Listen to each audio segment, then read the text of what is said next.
খুব মজা না সমন্বয় বাবু? আমাকে জাগিয়ে রেখে নিজে আরাম করে ঘুমানো হচ্ছে, তাই না? তিস্তা को सिर्फ रिवर समझे क्या? तीस्ता सिर्फ रिवर नहीं, तूफानी नदी है, झुकेगा नहीं साला।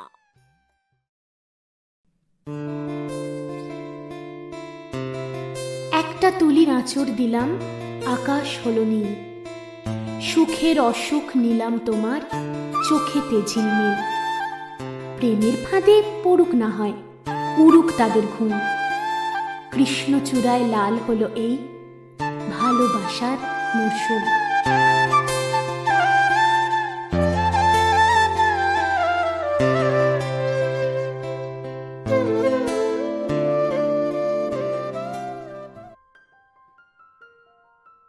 তিস্তা নামটা শুনলেই কি মনে পড়ে আপনাদের? পাহাড়ি নদী, তাই তো? আচ্ছা, ধরুন কোনো মেয়ের নাম যদি তিস্তা হয়, তাহলে তার স্বভাবটা ঠিক কেমনটা হওয়া উচিত? হ্যাঁ হ্যাঁ, একদম ঠিক। তিস্তা মানেই চঞ্চলতা, তিস্তা মানেই বেগ। পাহাড়ি নদীর মতোই ছুটে চলেছে দিনরাত। পাখির নীড়ের মতো দুই চোখে সর্বদাই দুষ্টুমি খেলা করে চলেছে। গোলাপের পাপড়ির মতো তার ঠোঁট দুটো। আর কথা, সে তো চলতে থাকে একেবারে অনর্গল, কোথাও কোনো আগল নেই, ছোট বড় জ্ঞান নেই। যাকে যা পারে একেবারে মুখের ওপরে বলে দেয় তিস্তা। পাহাড়ি নদী খরস্রোতা, তাই ভয়টার একেবারে নেই বললেই চলে। তার ওপরে বয়স, মেরে কেটে 19 কি 20। ওই যে কবি লিখেছিলেন, মনে নেই? 18 বছর বয়সের নেই কোনো ভয়, পদাঘাতে চায় ভাঙতে পাথর বাঁধা। এ বয়সে কেউ মাথা নোয়াবার নয়, 18 বছর বয়স জানে না কাঁদা। এতক্ষণে তো আপনারা নিশ্চয়ই বুঝতে পেরেছেন আমাদের আজকের গল্পের নায়িকা তিস্তা। সবে কলেজের ফার্স্ট ইয়ারে ভর্তি হয়েছে। মায়ের চোখের মণি আর কলেজের হার্ট থ্রব। দেখতে শুনতে ছোট্টখাট্ট আর খুব মিষ্টি, সবার খুব আদরের তিস্তা। কারণ ছোটবেলাতেই বাবাকে হারায়ও। এতদিন পুরনো বাড়িতে মায়ের সঙ্গেই থাকতো। এই কিছুদিন হলো বাড়িটাকে প্রমোটিংয়ে দিয়ে একটা ভাড়া বাড়িতে শিফট হয়েছে ওরা। আসলে পুরনো আমলের ওই বিরাট বাড়িটা সুতপা দেবী আর কোনোভাবেই মেনটেন করতে পারছিলেন না। আর তাই জন্যই ঠিক করেছেন ফ্ল্যাট হয়ে যাওয়ার পর একটা 3 BHK কি 2 BHK ফ্ল্যাট উনি নিয়ে নেবেন। কিন্তু যতদিন না ফ্ল্যাটটা কমপ্লিট হচ্ছে ততদিন থাকার জন্য ওদের বাড়ির কাছাকাছি নিরিবিলি এই এলাকাটাতে একটা দোতলা বাড়ির উপরতলাটা ভাড়া নিয়েছেন সুতপা দেবী। স্কুল টিচার সুতপা দেবীর স্বপ্ন একটাই, নিজের মেয়েটিকে সুশিক্ষিত করে বড় করে তোলা। কিন্তু দিন দিন মেয়েটা যে প্রচণ্ড জেদি আর অবাধ্য হয়ে উঠছে, সেই কারণে বড্ড চিন্তিত হয়ে পড়েছেন তিনি। এই তো যেমন আজকেই সুতপা দেবীর স্কুল রয়েছে, কিন্তু তিস্তার ফার্স্ট সেমিস্টার শেষ, তাই কলেজ ছুটি। অবশ্য বাড়িতে তো তার মন এমনিতেও টেকে না, সারাদিন এদিক ওদিক চোরকি করে বেড়ায়। সকালবেলা বেরোনোর সময় জোর করে মেয়েকে ভাত খাইয়ে বেরিয়েছেন সুতপা দেবী। তবুও মাথার মধ্যে দুশ্চিন্তা ঘুরপাক খায় সব সময়। এই বুঝি মেয়েটা দস্যিপনা করে হাত পা ভাঙল, এই বুঝি এই নতুন পাড়ায় কারোর বাড়িতে কোনো রকম অশান্তি করে এলো। স্কুলে গিয়েও ঠান্ডা মাথায় কাজ করতে পারেন না সুতপা দেবী। তবুও একটা যা নিশ্চিন্ত, ওর বেস্ট ফ্রেন্ড সব সময় ওর ছায়া সঙ্গী হয়ে ওর সঙ্গে থাকে। আর তিস্তা, তিস্তা কি করছে এখন? তার একমাত্র প্রাণের বন্ধুর সঙ্গে দেখা করতে তিস্তা পৌঁছে গেছে গঙ্গার ঘাটের সামনেই। আচ্ছা বন্ধুরা, ছোটবেলার বন্ধুদের সঙ্গে এখনো যোগাযোগ আছে আপনাদের? সেই যে যে স্কুল না গেলে আপনারও স্কুল যেতে ইচ্ছে করতো না, সেই যার জন্য বাবার সঙ্গে পেন্সিল কেনার সময় একটা এক্সট্রা পেন্সিল কিংবা ইরেজার কিনে আনতেন, যার প্রথম প্রেমে পড়ার সাক্ষী শুধুমাত্র আপনি, যার দোষ ঢাকতে বারবার বাবা মায়ের কাছে বকুনি খেয়েছেন, কিন্তু ভুল করেও আসল দোষীর নামটা প্রকাশ করেননি। আচ্ছা, এমন বন্ধু থেকে যায় কি চিরকাল, নাকি সময়ের সঙ্গে সঙ্গে হারিয়ে যায় সেই সব বন্ধুরা? জানি কিছু কিছু মুখ হয়তো চোখের সামনে ভেসে উঠছে আপনারও। আমাদের সেই রকম কিছু বন্ধু হয়তো এখনো আমাদের জীবনের সঙ্গে জড়িয়ে আছে, আবার অনেকেই হারিয়ে গেছে। আমাদের মৈনাক কিন্তু সেই অর্থে লাকি। সেই ছোট্টবেলার বেস্ট ফ্রেন্ড তিস্তা কিন্তু ওর সঙ্গ এখনো ছাড়েনি। একসঙ্গে বড় হয়েছে ওরা, একে অপরকে বড় হতে দেখেছে চোখের সামনে, একে অপরের সমস্যার সমাধান করেছে, আবার বিপদেও পড়েছে একই সঙ্গে, কিন্তু কোনো দিন একে অপরের হাত ছাড়েনি ওরা। আজ এমনই এক বন্ধুত্বের গল্প নিয়ে এসেছি। শুধু বন্ধুত্ব নয়, বন্ধুত্বের সঙ্গে গল্পে কিন্তু অনেক কিছু থাকছে। থাকছে ভালোবাসা, ভালো লাগা, আরো অনেক কিছু। জানতে গেলে পুরো গল্পটা কিন্তু শুনতে হবে। আজকের গল্প যদি প্রেম দিলে না প্রাণে। গল্প পাঠে আমি তোমাদের বন্ধু অন্তরা। গল্পের অন্যান্য চরিত্রে আমার সঙ্গে রয়েছে মৌটুসী আর অবশ্যই প্রীতম। গল্পের লেখিকা আমি, তবে এই গল্পটা লিখতে কিন্তু আমাকে প্রীতম অনেকটা সাহায্য করেছে। ওই যে বললাম এটা বন্ধুত্বের গল্প, তো আমার বন্ধুও আমাকে ঠিক একইভাবে সাহায্য করেছে। তাহলে চলো দেরি না করে গল্পটা শুরু করি। আর হ্যাঁ, গল্প ভালো লাগলে লাইক কিন্তু করতেই হবে। কমেন্ট করে জানিয়ে দিও তো তোমার প্রিয় বন্ধুর নাম আর সেই সঙ্গে গল্পটা কেমন লাগলো। তাহলে চলো শুরু করে দিই আজকের গল্প, যদি প্রেম দিলে না প্রাণে।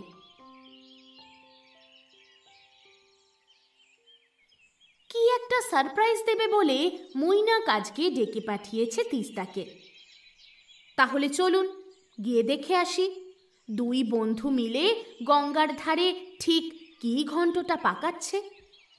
ওই দেখুন, মৈনাকের নতুন স্কুটিটা দেখে রীতিমতো হামলে পড়েছে তিস্তা।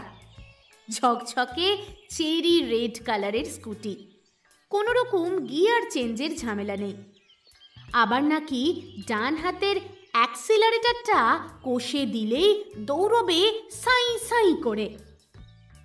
তিস্তার স্বপ্নের উড়ান তখন হাওয়ায় ভাসছে। ওকে আর পায় কে? মৈনাকের স্কুটি কেনা মানে আলটিমেটলি তিস্তার অধিকার সেখানে 50-50। আরে বাস, ঝাক্কাস দেখতে হয়েছে তো। আবার ডিসপ্লে প্যানেলটা পুরো ডিজিটাল। দেখি দেখি চাবিটা দিয়ে দেখি। না না না না না, খবরদার খবরদার তিস্তা, খবরদার। হাতও যদি লাগিয়েছিস। সেদিন নতুন গিটারটা কিনে এনেছিলাম, মনে আছে? কি করেছিলি? এমন বাঁদরের মতো চুলকে দিলি টপার টপ দুটো স্ট্রিং ছিঁড়ে গেল। নতুন স্কুটি, আমি কোনো রিস্ক নেব না, নো ওয়ে। তবে রে, তোর এত বড় সাহস! ঠিক আছে চল, আমিও দেখব কি করে আমি না চালালে তুই চালাতে পারিস। বলেই চটপট স্কুটির লক থেকে চাবি জোড়াটা খুলে নিল তিস্তা। আর তারপর শীতের দুপুরের গঙ্গার ধারের এই ফাঁকা রাস্তাটার ধার ধরে দৌড়তে শুরু করলো। এবার চালা চালা তুই তোর স্কুটি, দেখি কেমন পারিস। এই তিস্তা, ভালো হচ্ছে না কিন্তু। দে বলছি চাবিটা। আরে ওটা হারিয়ে যাবে, আরে হারিয়ে গেলে কেলেঙ্কারি হয়ে যাবে। এই দেখ তোর চাবি, নে নে নে, লোপ লোপ। আরে ধরতেই পারবি না আমায়। ওহো, আগে বল আমায় স্কুটি চালানো শেখাবি, তারপর চাবি হ্যান্ড ওভার করবো। বল বল বল বল বল বল বল আগে বল। ওরে ছাগল, আগে তুই ভালো করে হাঁটতে শেখ, তারপর স্কুটি চালানো শিখবি।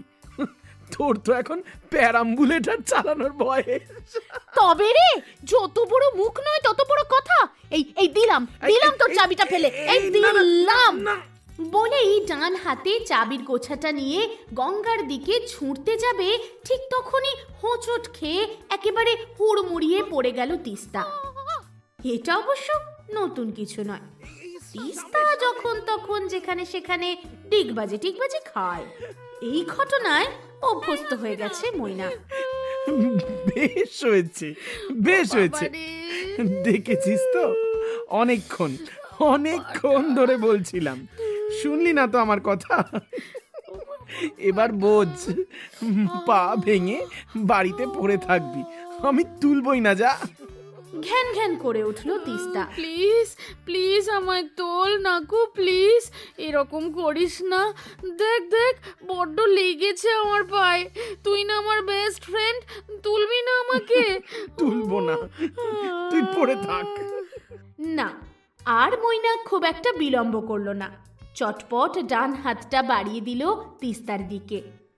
আধ বসা তিস্তা নিজের ডান হাতটা দিয়ে মৈনাকের ডান হাতের সঙ্গে লক করে দিল। তারপর একটা হ্যাঁচকা টানে উঠে পড়ল তিস্তা। ও বাপ রে বাপ, কি ভারী রে!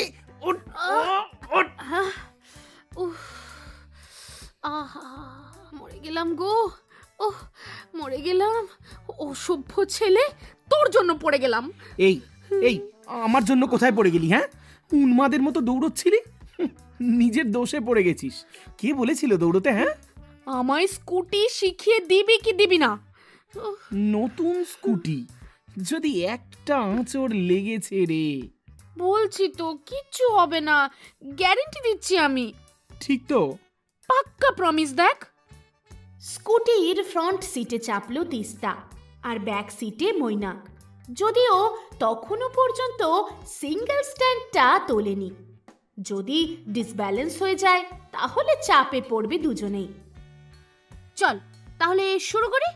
আমি ওয়েট, এই দিকে বাঁ হাতের ওই ক্লাচটা, হ্যাঁ ধর, ভালো করে চেপে ধর। হ্যাঁ, এবার এইটা, মানে আরে বাবা, ওই সুইচটা, ডান দিকের ওই সুইচটা এটা প্রেস কর। হ্যাঁ, ওটা প্রেস কর। ইয়ে, স্কুটি চালু হয়ে গেছে। আরে এ কি রে, এ তো এগোচ্ছেই না। ধর বাজে, অ্যাক্সিলারেটরটা না ধরলে এগোবে কি করে? কিন্তু হ্যাঁ, ওই ডান হাতের ওটা। কিন্তু দাঁড়া, সাবধান, না, হুড়মুড় করে নয়, অ্যাক্সিলারেটর বাড়লে কিন্তু চাপে পড়ে যাব। ডান হাতের মুভমেন্ট করতে হবে ভীষণ স্লো। এই তো না, স্লো বলছি, স্লো, ভীষণ স্লো। এই তো আস্তে, কি মজা! আস্তে,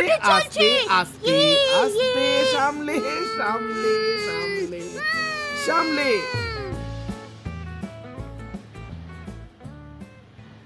পেল্লায় আনন্দ পেয়ে নড়বড় করতে করতে স্কুটিটা খানিকটা এগোনোর চেষ্টা করলো তিস্তা, আর পিছনে ভয়ে বসে আছে মৈনাক। ঠিক সেই সময় একটা কালো মাস্ক পরা, লম্বা, ফর্সা, উস্কো খুস্কো চুলের ছেলেটা বেশ স্পিডে বাইক চালিয়ে পাশ কাটিয়ে চলে গেল। ঘাড় ঘুরিয়ে বোধহয় একবার তাকালো ওদের দুজনের দিকে। এই নাকু, দেখ কিরকম অসভ্য, এত জোরে কেউ গাড়ি চালায়? আর একটু হলেই তো পড়ে যেতাম। ওরে, ও বাইকটা ঠিকঠাকই চালিয়ে গেল, তুই নড়বড় করছিস রাস্তার মাঝখানে। এবার দয়া করে নাম, আমাকে চালাতে দে। আচ্ছা, নামছি। সে তুই যাই বল, ওই ছেলেটা বাবা ভারী বজ্জাত। কিরকম টেরা চোখে আমাদের দেখে নিল, দেখলি না? যেন আমরা অন্য গ্রহের জীব। নিজে সারাদিন ঘরে ঢুকে বসে থাকে, মুখে কালো কাপড় বেঁধে রাস্তায় ঘুরপাক দেয়, তার আবার দিমাগ। মানে এই, তুই চিনিস নাকি ছেলেটাকে? আলবাত চিনি, আমাদের নতুন বাড়ির ঠিক পাশেই থাকে, দারুণ পিয়ানো বাজায়। আরে, ক্রাশ খেয়েছিস নাকি? ধুর, থাম তো, ক্রাশ খাবো না হাতি। এই সামলে, অনেক হয়েছে মা, এবার তুই ওটা আমার হাতে দে, চুপচাপ পিছনে বস, বাড়ি ছেড়ে দিয়ে আসি তোকে। স্কুটিতে উঠে বসলো তিস্তা। তারপর একটু এগিয়ে এসে জড়িয়ে ধরল মৈনাকের কোমরটা। অস্বস্তি হতে থাকলো মৈনাকের। মেয়েটা সত্যি আর বড় হবে না। এই কি করছিসটা কি? ঠিক করে বস। কেন? ঠিক করেই তো বসেছি। আহ, সোজা হয়ে বস। এভাবে বসলে গাড়ি চালাবো কি করে বলতো? তুই তো হাত দিয়ে গাড়ি চালাচ্ছিস, আমি কি তোর হাত চেপে ধরেছি নাকি? ওরে, নতুন পাড়া দিয়ে যাচ্ছি, আমাদের দুজনকে যদি এইভাবে সবাই দেখে কি ভাববে বলতো? কি আবার ভাববে? সবাই বলবে, দেখেছেন সুতোপাতিরা কত বড় লোক, মেয়েকে শুধু স্কুটি কিনে দেয়নি, সঙ্গে আবার একটা ড্রাইভারও রেখেছে। এই এই আমি আমি আমি তো ড্রাইভার। হ্যাঁ, আমি ড্রাইভার। ড্রাইভারই তো। এই ড্রাইভার, সোজা চলো, একদম বকবক করো না। কথাগুলো কোনো রকমে শেষ করেই মৈনাকের পিঠে মাথাটা হেলিয়ে দিল তিস্তা। মৈনাকের শরীরে একটা অদ্ভুত গন্ধ আছে, যেটা তিস্তাকে ভীষণ অ্যাট্রাক্ট করে। এই রকম একটা গন্ধ ও মায়ের গা থেকেও পায়। এই গন্ধটার মধ্যে অদ্ভুত একটা শান্তি আছে, স্বস্তি আছে। নিজেকে বড্ড নিরাপদ মনে হয় তিস্তার। ওকে এইভাবে বসতে দেখে হালকা হাসি খেলে গেল মৈনাকের মুখে। ইদানিং ওদের বন্ধুত্বের মধ্যে অন্যরকম কিছু একটা ফিল করতে পারে মৈনাক। যদিও তিস্তার মনের খবর খুব ভালো করেই জানেও। মৈনাককে শুধুমাত্র নিজের বেস্ট ফ্রেন্ড হিসাবেই ভাবেও। আর তাই ছোটবেলার মতো এখনো একই রকমভাবে মৈনাকের হাত চেপে ধরে তিস্তা। যখন তখন দৌড়ে এসে জাপটে ধরে একেবারে। ভালো লাগে মৈনাকের, এক অন্যরকম ভালো লাগা ছেয়ে যায় আজকাল। বুকের ভেতরে এক দল প্রজাপতি লাফালাফি করে। তিস্তার চুল থেকে ভেসে আসা জুঁই ফুলের গন্ধটা নাকে এসে ঝাপটা মারে মৈনাকের। বুক ভরে শ্বাস নেয় মৈনাক। মনে মনে বলে, তোকে আমার মনের কথা কোনোদিন জানতেই দেব না তিথি, কারণ ভালোবাসার সম্পর্কের থেকেও আমাদের বন্ধুত্বটা আমার কাছে অনেক অনেক বেশি দামি। বাড়ি ফিরেই একেবারে ভদ্র মেয়ের মতো ফ্রেশ হয়ে পড়তে বসেছে তিস্তা। তবে চোখের সামনে পড়ার বই খোলা থাকলেও হাতে সমানে স্ক্রল করতে থাকছে ইনস্টা ফিড। রিলসগুলো পুরোটা দেখার ধৈর্য নেই। বিরক্ত লাগছে ওর। আজকে মায়ের কি একটা যেন কাজ আছে, তাই ফিরতে ফিরতে সেই রাত 9টা। এই এতক্ষণ মুখ বন্ধ করে বসে থাকতে থাকতে খুব বোর হয়ে গেছে ও।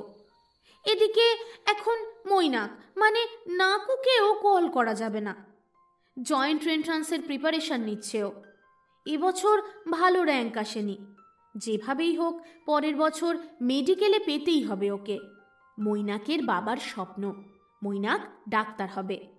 আর তাই সন্ধ্যের পর নো ফোন নো মেসেজ।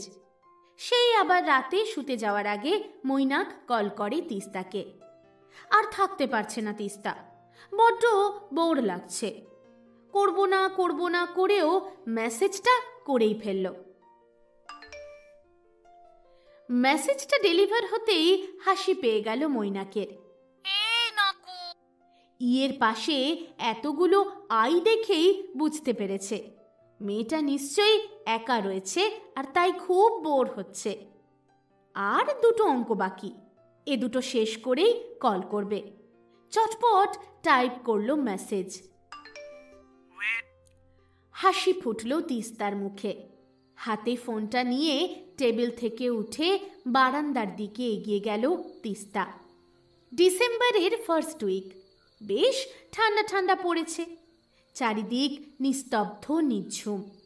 মাঝে মাঝে ঝিঝি পোকা আর কয়েকটা কুকুরের ডাক ছাড়া কিছুই শোনা যাচ্ছে না। ওদের এই গলিটা বেশ ফাঁকা ফাঁকা। খুব একটা গাড়ি টাড়ি চলে না।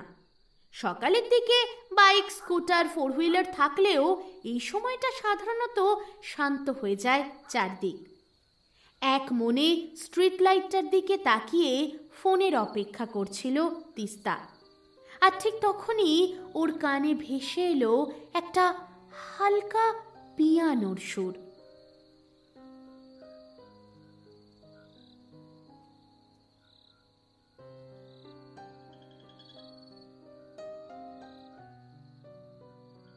আজ প্রায় 15 দিন হলো এই বাড়িতে এসেছে ওরা। প্রতি রাতে এই টিউনটা শুনতে পায় তিস্তা। মন খারাপ করা একটা সুর, ভেসে আসছে খুব কাছ থেকেই। সুরটার মধ্যে অদ্ভুত একটা সম্মোহন করার শক্তি আছে, কেমন যেন হারিয়ে যেতে ইচ্ছে করে। আর একটু মন দিয়ে শুনতে শুরু করলো তিস্তা। আপনা থেকেই চোখ দুটো বন্ধ হয়ে এলো। চোখের সামনে ভেসে উঠল অদ্ভুত সুন্দর একটা ছবি।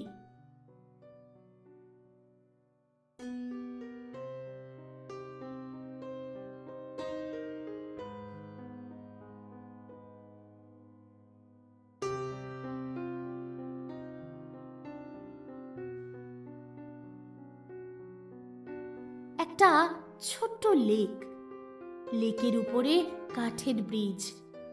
গোটা ব্রিজটা ফেয়ারি লাইট দিয়ে সাজানো। ব্রিজের একদিকের একেবারে শেষ প্রান্তে দাঁড়িয়ে রয়েছে তিস্তা, পরনে একটা সাদা গাউন, ঠিক ওই খ্রিশ্চান ব্রাইডদের মতো। ব্রিজের অপর প্রান্তে আলো আঁধারি পরিবেশে তিস্তার দিকে পিঠ করে বসে আপন মনে কেউ পিয়ানো বাজিয়ে চলেছে।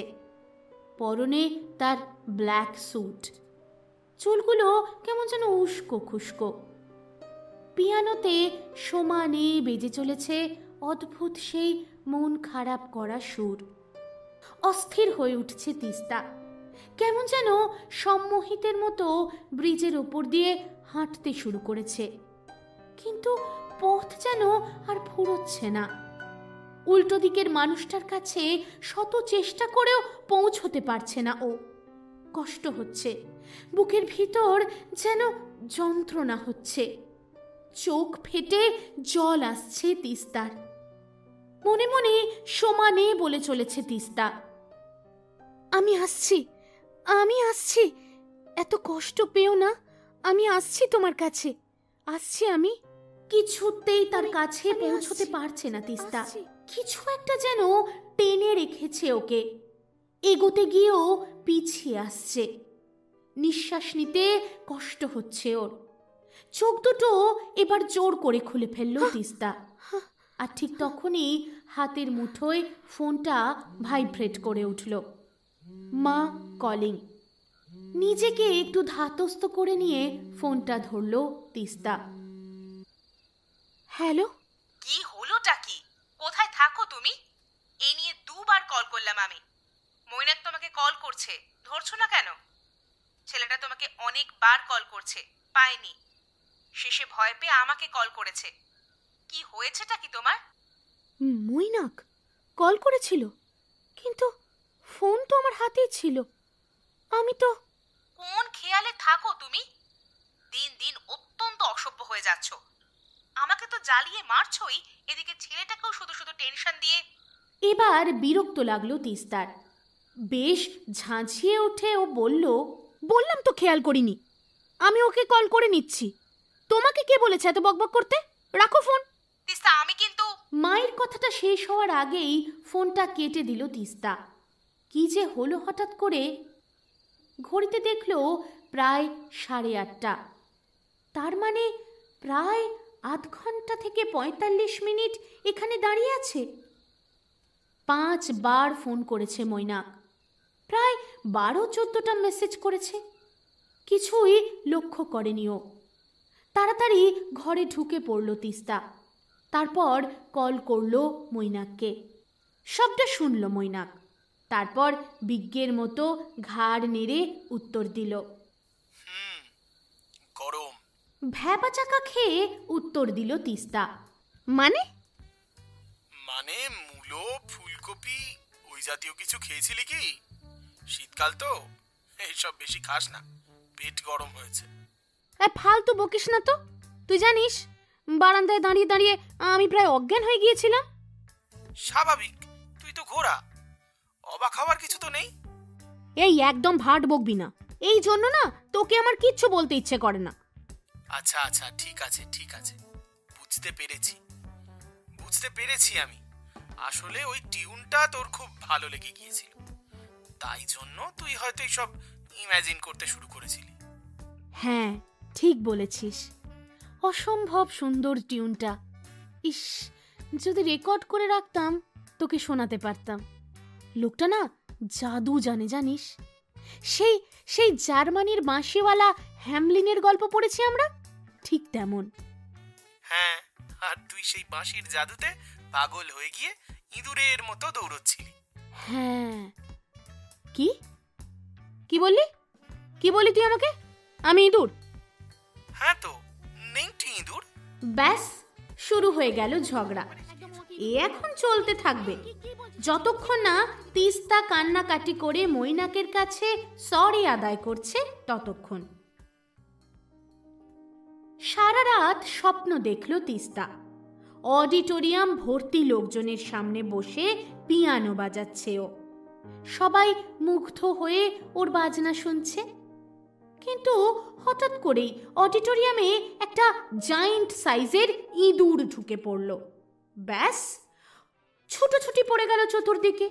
পিয়ানো হয়ে গেল একটা বড় ইঁদুর ধরার কল। আর সেটা নিয়ে ইঁদুরের পিছনে দৌড়তে শুরু করলো তিস্তা। দ্রুত ধরেও ফেললো ইঁদুরটাকে। কিন্তু হঠাৎ করে ইঁদুরটা মানুষের মতো কথা বলে উঠল। তিস্তা, আমি তো নাকু, মারিস না আমাকে, ক্ষমা করে দে, আর কোনোদিন বিরক্ত করব না। তুই নাকুর বাচ্চা? চিৎকার করে উঠল তিস্তা, আর তারপর ধরপড় করে উঠে পড়ল ঘুম থেকে। ঘড়িতে তখন সকাল প্রায় দুপুর 12টা। অনেকটা দেরি হয়ে গেছে আজ। নিশ্চয়ই ভালো মতো পুজো হবে আজ ওর। তারপরে 2-4টে কিছু খেতে পাবে। কোনো রকমে ফ্রেশ হয়ে পা টিপে টিপে ডাইনিংয়ে যাই পৌঁছলো, সঙ্গে সঙ্গে শুনতে পেল মায়ের গলার শব্দ। এই মেয়ে, এই সেকেন্ড সেমিস্টার শেষ হয়েছে বলে কি ধরাকে সরাজ্ঞান করেছিস নাকি? ভেবেছিসটা কি বলতো তুই? যা খুশি তাই করবি? উফ মা, সারাদিন এরকম করে খবরদারি করো না তো, ভালো লাগে না। হ্যাঁ, সেই আমার হয়েছে যত জ্বালা। আজ তোর বাবা থাকলে আমার চিন্তা করতে হতো না। সারাদিন অফিস যাও, চাকরি করো, সংসার ঠেলো, তারপরেও এই ধিঙ্গি মেয়ে একটু নিশ্চিন্ত হতে দেবে না। বাবা থাকলে এসব করতে পারতিস? উফ, চুপ করো না মা। বাবা থাকলে না পাপা কি পারি হয়ে যেতাম। তখন এই যে এখন যতটা বকাবকি করছো, তার শিকি ভাগও বকাবকি করতে পারতে না। হয়েছে, থাক।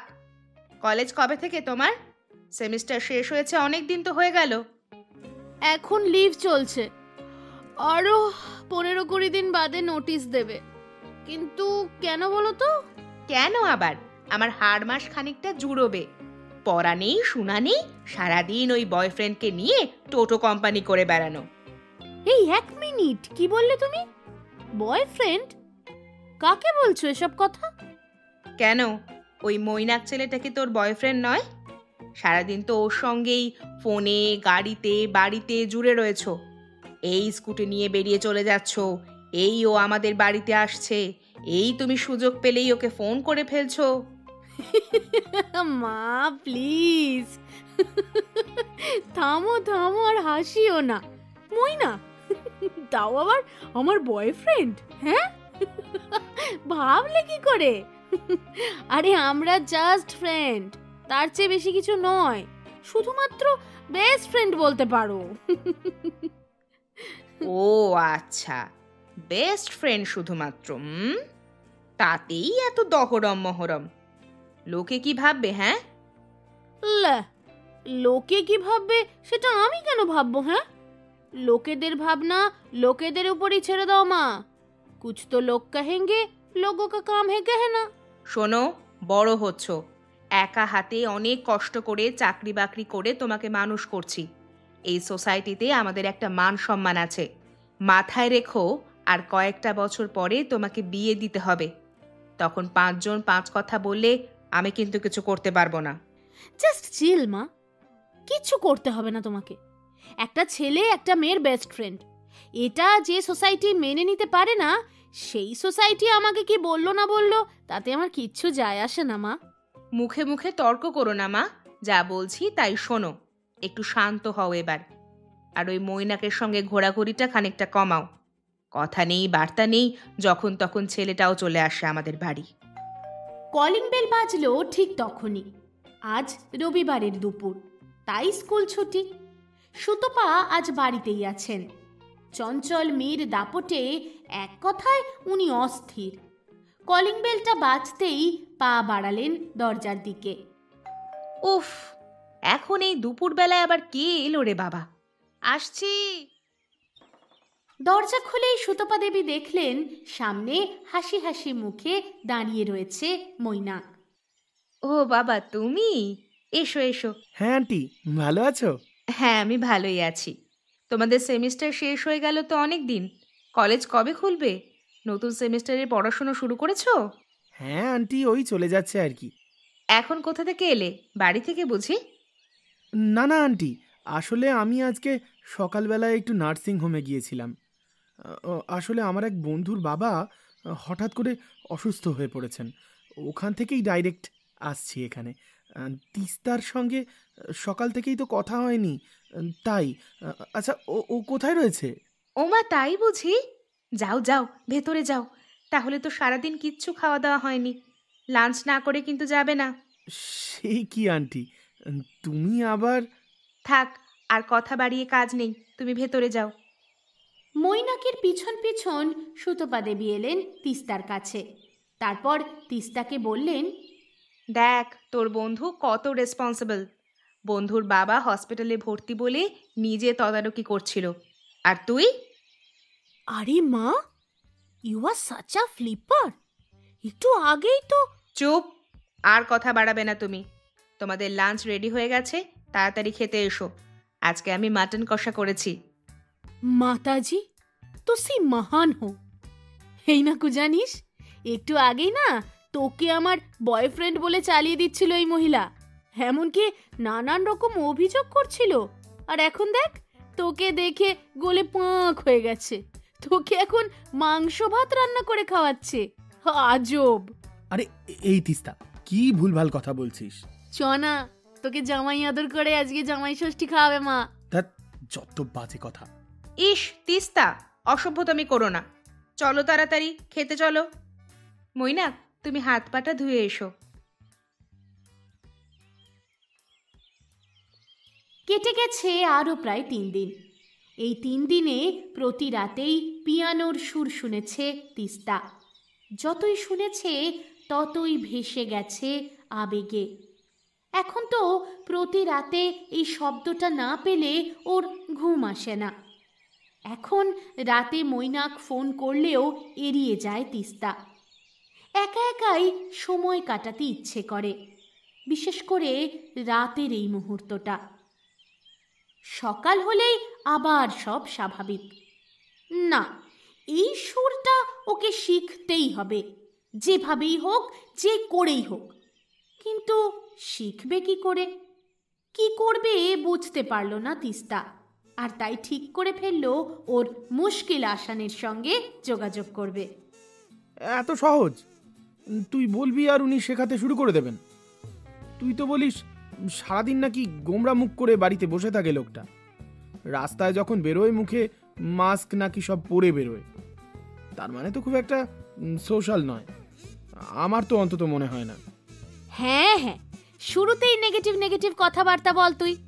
হ্যাঁ রে, কবে থেকে তো ঘ্যানে ঘ্যানে নেকা হয়ে গেলি রে তুই। ডিসগাস্টিং। ও আচ্ছা, আমি এখন নেগেটিভ, ঘ্যান ঘ্যানে, ন্যাকা, ডিসগাস্টিং। ঠিক আছে, তোর সমস্যা তুই সলভ করে নে, আমি বরং বাড়ি গিয়ে পড়তে বসি। কথাগুলো বলেই গঙ্গার ধারের বেঞ্চ থেকে উঠে পড়ে স্কুটির দিকে এগোতে থাকলো মৈনাক। ওকে উঠে যেতে দেখেই আবার ওর পিছু নিল তিস্তা। নাকু, সোনা বাবা আমার, হে রাগ করে না প্লিজ, তুই ছাড় আমার কে আছে বল বাবু, হেল্প কর না, বিশ্বাস কর, তুই বিশ্বাস কর, ওই সুরটা শিখতে না পারলে আমি না পাগল হয়ে যাব, প্লিজ প্লিজ হেল্প কর। এই এই এই এই এই একদম ওই সোনা বাবু নাটক করবি না তো, বিরক্ত লাগে আমার। বাবু প্লিজ বোঝার চেষ্টা করো না। ঠাস করে চড়িয়ে দেব, যাবি এখান থেকে। ঠিক আছে, তোর হেল্প চাই না আমার, আমি চলে যাচ্ছি। ভেবেছিলাম তুই আমাকে একটু সাপোর্ট করবি, কিন্তু ছাড়, বাদ দে, আসছি। আয়, যত একা। চলে গেলাম কিন্তু। প্লিজ যা। নাকু নেকা। প্লিজ। ঠিক আছে ঠিক আছে, বলতো আমাকে কি করতে হবে বল। কিছু করতে হবে না, ছাড়। তিস্তা। আচ্ছা, আমি কি করে বলবো, আমি তো কিছুই বুঝতে পারছি না, কোথা থেকে যে শুরু করব। কোথা থেকে শুরু করবি তাই তো? এক কাজ কর, মাকে দিয়ে শুরু কর। মা মানে? আরে ওই যে এখন ছুটি আছে, ক্রিয়েটিভ কিছু করতে চাইছিস, পিয়ানোয় কনসেন্ট্রেশন বাড়ে, এইসব ভুলভাল বলে লেগে পড় মায়ের পিছনে, তাহলেই দেখবি প্রবলেম সলভড। লাফিয়ে উঠল তিস্তা। এতক্ষণ তো মাথাতেই আসেনি, মাকে কাজে লাগালেই তো হলো। ছুটে গিয়ে প্রায় জড়িয়ে ধরল মৈনাককে। আরে না, থ্যাংক ইউ সো মাচ নাকু, thank you. It was my pleasure. ব্যাস, পরের দিন সকাল থেকে শুরু হলো মেয়ের আজব বায়না। ছোট থেকে এমন নানান বায়না মুখ বুজে সামলে দিয়ে গেছেন সুতপা দেবী। বাবা না থাকলেও নিজের মতো করে বাবার অভাবটা কখনোই অনুভব করতে দেননি তিনি তিস্তাকে। যখন যা বলেছেন প্রয়োজনের আগে সেটা নিয়ে এসে হাজির করেছেন তিস্তার সামনে। এবার তিস্তার নতুন বায়না। মা, আমি পিয়ানো শিখব, আমাকে পিয়ানো কিনে দেবে প্লিজ। মানে ছোট থেকে কোন জিনিসটা তুমি কনসিস্টেন্টলি করেছো? আমি এত কিছু জানি না, আমি পিয়ানো শিখবো মানে শিখবই। জেদ ধরলেই তো আর হলো না। এই কিছুদিন আগে মৈনাককে দেখে তোমার হঠাৎ করে ইচ্ছা জাগলো গিটার শিখবে। কোথা থেকে নিজেই খোঁজ খবর করে একটা ইউকেলেলে কিনে আনলে, দুদিন টুংটাং করে কি বাজালে না বাজালে, তারপর এখন সেটা ওই ওই দেওয়ালে গলায় দড়ি দিয়ে ঝুলছে। ওটা শেখা শেষ করলে তুমি, আর এখন বলছো পিয়ানো কিনবে?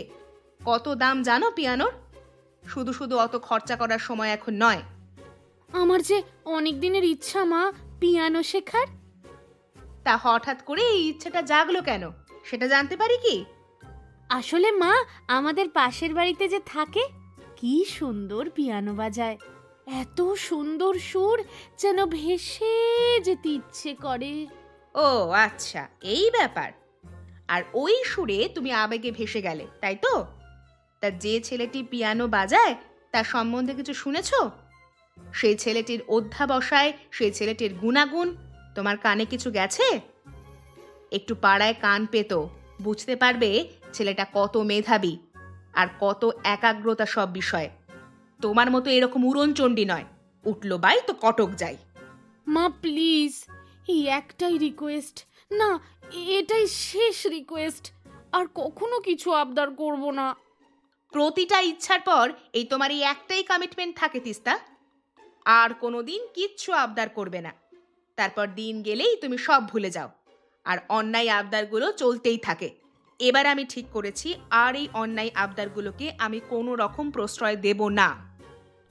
তিস্তা খুব ভালো করেই বুঝতে পারল চিঁড়ে ভেজা মুশকিল, তবু কিছু একটা ব্যবস্থা তো করতেই হবে। আর অন্যদিকে সুতপা দেবী অবশ্য তিস্তার ইচ্ছেটাকে খুব একটা আমল দিলেন না। নিজের মেয়েকে খুব ভালোভাবেই চেনেন উনি, আর চাইছে কাল ইচ্ছেটা উবে যাবে। গোমড়া মুখে তিস্তার বেডরুমে ঠিক ওর উল্টো দিকেই বসে রয়েছে মৈনাক।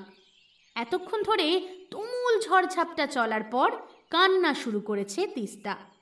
প্রায় 15 মিনিট হয়ে গেল ফ্যাঁচ ফ্যাঁচ করে কেঁদেই চলেছে তিস্তা। এইভাবে মা যে ওর কথাকে পাত্তাই দেবে না ভাবতেই পারেনি ও। আর শেষ পর্যন্ত মা রাজি না হওয়ায় ওর পুরো রাগটাই গিয়ে পড়েছে মৈনাকের ওপর। আরে প্লিজ তিস্তা, আর কাঁদিস না তো। আমি কি করব বল? আমার যেটা ঠিক মনে হলো, এই নাটক করবি না তো। আমার যেটা ঠিক মনে হলো আমি সেটাই বললাম। কিন্তু আন্টি যদি... কি আন্টি যদি? তুই যদি আমার প্রবলেম সলভ করতে পারবি না তাহলে তুই আমার কিরকম বন্ধু রে? যা, আজ থেকে তোর সঙ্গে আমার কোনো সম্পর্ক নেই। যত ন্যাকামো। আরে প্লিজ দিদি, অমন করে না। আচ্ছা ওই তো না। আচ্ছা ঠিক আছে, আমি তোকে ভালো একটা পিয়ানো স্যারের খোঁজ এনে দিচ্ছি। ভর্তি হবি, চল। আমি নিজে নিয়ে যাচ্ছি, চল এখুনি চল, এখুনি চল। না, আমি সমন্বয়ের কাছে শিখবো, শুধু সমন্বয়। তিস্তার মুখে সমন্বয়ের নামটা শুনেই বুকের ভিতরটা কেমন যেন জ্বালা পোড়া করে উঠল মৈনাকের। তবে কি সময় হয়ে এসেছে তিস্তার সঙ্গে দূরত্ব তৈরি করার? তবে কি সমন্বয়ই সেই মানুষ যার হাতে শেষ পর্যন্ত তিস্তাকে তুলে দিতে হবে? চোখের ভিতর কি একটা যেন কড়কড় করে উঠল ওর। সমন্বয় নামক কাঁটাটা যেন বিঁধতে থাকলো গলায়।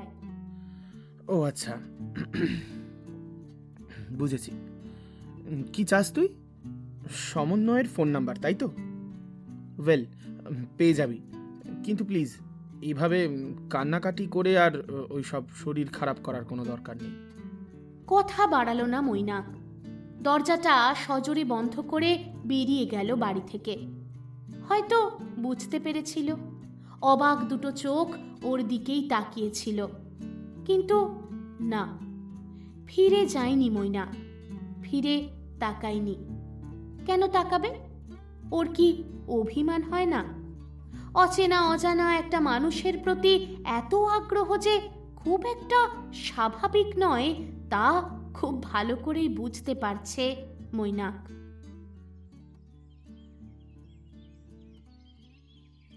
সকাল সকাল এক মহিলা বাজার দিয়ে যায় সমন্বয়ের দরজার সামনে। এই কথাটা মৈনাক শুনেছিল তিস্তার মুখে, তাই শেষ পর্যন্ত ঠিক করেছে এই বাজারওয়ালির কাছ থেকেই সমন্বয়ের ফোন নাম্বারটা জোগাড় করবেও। যেমন ভাবা তেমন কাজ। ঠিক 9:30 ভদ্রমহিলা বাজার দিয়ে বেরোবে বাড়ি থেকে। সেই সময়ই তার সামনে স্কুটিটা নিয়ে হাসি মুখে দাঁড়িয়ে পড়ল মৈনাক। যেভাবেই হোক সমন্বয়ের ফোন নাম্বারটা আজকে ওর চাই। কথা রেখেছে মৈনাক। এখন তিস্তার হাতে সমন্বয়ের ফোন নাম্বারটা হাতে পাওয়া মাত্রই আর দেরি করল না তিস্তা। চটপট ডায়াল করল। রিং বাজছে ও প্রান্তে। একটু একটু ভয় যে করছে না তা নয়। ছেলেটা কোনোদিনই বাড়ির বাইরে তেমন বেরোয় না, আর যদি বা বেরোয় মুখে লাগানো থাকে কালো মাস্ক। গোটা পাড়া জুড়ে ছেলেটার সুখ্যাতি শুনে এলেও কখনো কথা বলার সাহস হয়ে ওঠেনি। ইনফ্যাক্ট বলা ভালো, ছেলেটা তিস্তাকে সেভাবে পাত্তাই দেয়নি। তবে তিস্তা যে কবেই ছেলেটার পিয়ানো শুনে মোহিত হয়ে গেছে সেই খবর অবশ্য ছেলেটার কাছে অজানা থাকাই স্বাভাবিক। তবে কথা বলাটা খুবই প্রয়োজন, না হলে তিস্তার পিয়ানো শেখার ইচ্ছাটা মনের গোপনেই থেকে যাবে। হ্যালো, কে বলছেন? কি হলো, কে বলছেন? কথা বলছেন না কেন? বেশ গুরুগম্ভীর গলায় ওপাশ থেকে রিপ্লাই আসায় খানিকটা হকচকিয়ে গেল তিস্তা। নিজেকে সামলাতে খানিকটা সময় লাগলো বটে। হ্যালো, মানে আমি তিস্তা। কে তিস্তা? আমি আপনার পাশের বাড়িতেই ভাড়া এসেছি, বেশ অনেক দিন হলো। জানি তো। না মানে আসলে আমি আপনার পিয়ানোর আওয়াজ শুনে মানে আমার না খুব ভালো লাগে। পিয়ানো পিয়ানো ওই আর কি, তাই। সেটাও জানি, আর কিছু? আসলে আপনার সঙ্গে না ওই পিয়ানো প্রসঙ্গে একটা কথা ছিল, তাই জন্যই আমি আপনার ফোন নাম্বারটা। হ্যাঁ সেটাও জানি, এদিক সেদিক লোকজনকে বিরক্ত করে তুমি আমার ফোন নাম্বার খুঁজছো। Very unexpected. উমা, আপনি এটাও জানেন? তাহলে একবার। এই, তোমার বয়স কত? বাচ্চা মেয়ে, কলেজে ফার্স্ট ইয়ারে পড়ছো, পড়াশোনায় মন দাও। এসব করে লাভ কি? পড়াশোনা করি তো, মন দিয়ে করি, আর এবার না পিয়ানো বাজানো শিখতে চাই। আমি শেখাই এ কথাটা তোমাকে বললো। নিজের আর আমার দুজনেরই টাইম ওয়েস্ট করো না। কলটা ডিসকানেক্ট করো। বলেই কটাং করে ফোনটা কেটে দিল ও প্রান্ত থেকে। আবার ভ্যাবাচাকা খেয়ে জানলার ধারে ধপ করে বসে পড়ল তিস্তা। কি রুড রে বাবা, এমন খ্যাক খ্যাক করে ছাড়া কথা বলা যায় না, মুখে যেন মধু নেই, আজব। এত চেষ্টার কোনো ফলই হলো না। এত করে রাজি করানোর চেষ্টা করেও কিছুতেই রাজি হলো না সমন্বয়। এত অহংকার কিসের? একটু দেখতে ভালো আর ভালো পিয়ানো বাজায়, আর তাছাড়া কি গুণ আছে ছেলেটার? মাথাটা গরম হয়ে যাচ্ছে তিস্তার। এমন একটা ভাব যেন রণবীর কাপুর। কিন্তু তিস্তা তো তিস্তাই, মনে মনে বলে উঠল ও। খুব মজা না সমন্বয় বাবু? আমাকে জাগিয়ে রেখে নিজে আরাম করে ঘুমানো হচ্ছে, তাই না? তিস্তা को सिर्फ रिवर समझे क्या? তিস্তা सिर्फ रिवर नहीं, तूफानी नदी है, झुकेगा नहीं साला। ড্রয়ার খুলে জমিয়ে রাখা ছোট ছোট স্টোন চিপগুলো বের করলো তিস্তা। বেশ কিছুদিন নাকুকে সঙ্গে করে গুলতি প্র্যাকটিস করেছিল ছাদে, তখনই ওগুলোকে জমিয়ে রেখেছিল। আজ এগুলো যে কাজে লাগবে ও ভাবতেই পারেনি। তিস্তার জানলা খুললেই সমন্বয়ের দোতলার বারান্দা। আসলে সমন্বয়ের ঘরের দুটো বারান্দা, একটা রাস্তার উপরে আর একটা ঘরের বাঁ দিকে, একদম তিস্তার জানলার মুখোমুখি। এই বারান্দাটায় খুব একটা যায় না সমন্বয়, এটা বন্ধ করাই থাকে। আসলে এই বারান্দাটার একদম প্রাইভেসি নেই। দরজা খুললেই সামনের বাড়ির জানালা, আর ওদের জানলা খুলে রাখলেই সমন্বয়ের ঘরের ভিতরটা পুরোটাই দেখা যায়, তাই দরজাটা বন্ধই রাখেও।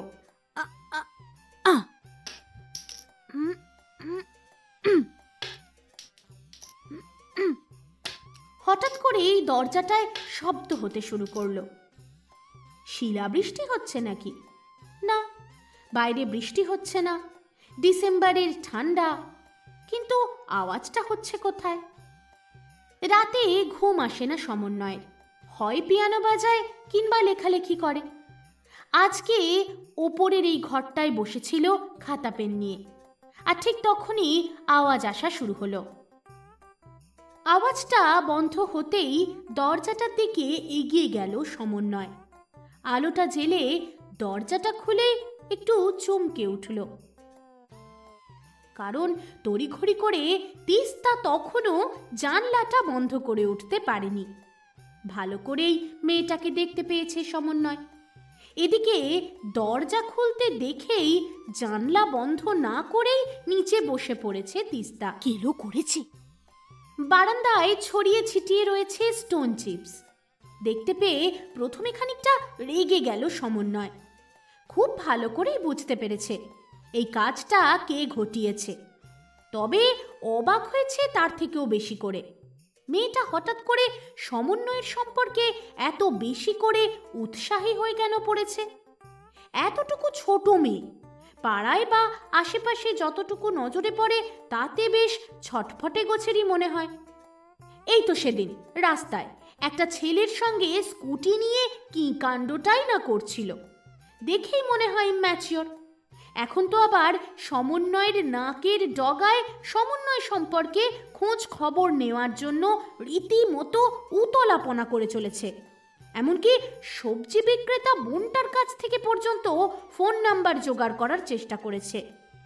এমনকি এত সাহস ওকে ফোন পর্যন্ত করেছে।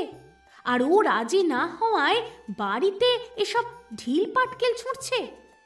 এসব ভাবতে ভাবতে বিরক্তি, বিস্ময় সব মিলেমিশে একটা অদ্ভুত অভিব্যক্তি তৈরি হলো সমন্বয়ের চোখে মুখে। বেখেয়ালে স্টোন চিপসগুলো একটা একটা করে তুলতে থাকলো আর জড়ো করে রাখলো বারান্দার পাশের মানি প্ল্যান্ট গাছটার টবের নিচে। মনে মনে ভাবলো, কি আশ্চর্য একটা মেয়ে। বছর 18-19 বেশি বয়স তো হবে বলে মনে হয় না। কলেজের ফার্স্ট ইয়ারে পড়ে, কিন্তু বিহেভিয়ার দেখে যেন মনে হয় 5-6 বাচ্চা। আসলে এসব হচ্ছে বাড়ির লোকেদের অতিরিক্ত আদরে বাঁদর হয়ে যাওয়া মেয়ে। না হলে এভাবে জানা নেই শোনা নেই কেউ লোকের বাড়িতে ঢিল মারে। মেয়েটা কি পাগল? আচ্ছা, মেয়েটা সত্যি সত্যি কি পিয়ানো শিখতে চায়? কিন্তু যেরকম ছটফটে প্রকৃতির, তাতে তো মনে হয় না মেয়েটা একাগ্রতা নিয়ে কিছু শিখতে পারবে বলে। কি জানি বাবা, কিছুই বুঝি না। না, এরপরেও রাজি হয়নি সমন্বয়। ফোন, মেসেজ, ঢিল কোনোটাই কাজ করেনি। কিন্তু তিস্তা তো প্রায় নাছোড়বান্দা, পিয়ানো ও শিখেই ছাড়বে। মাকে বেশ কয়েকবার বলার পরেও যখন মা প্রায় ব্যাপারটাকে পাত্তা দিচ্ছে না, তখন কিছু একটা উপায় তো ভাবতেই হবে। মাথায় খেলে গেল দুষ্ট বুদ্ধি। রাত তখন প্রায় 11টা, 11:30। পরের দিন ভোরবেলা মায়ের স্কুল যাবার তাড়াহুড়ো, তাই সুতপা দেবী খানিকটা ব্যস্ত হয়েই বললেন, তিস্তা, রাত অনেক হলো, সকালে উঠে কিন্তু আমাকে স্কুলে বেরোতে হবে। টিফিন গোছানো, রান্না করা, অনেক কাজ পড়ে আছে। খুব বেশি রাত্রি করতে পারবো না, তাড়াতাড়ি খেতে এসো। আমি আমি খাবো না আজ থেকে। কেন হঠাৎ করে এরকম উল্টোপাল্টা জেদ কেন? বললাম তো, আজ থেকে আমার ভোগ হরতাল, আর এই হরতাল এখন জারি থাকবে। তা হঠাৎ করে এই সমস্ত ন্যাকামোর কারণটা কি? আমার কিন্তু ভালো লাগছে না তিস্তা। তোমার বয়স হয়তো বাড়ছে না, কিন্তু আমি বুড়ো হচ্ছি।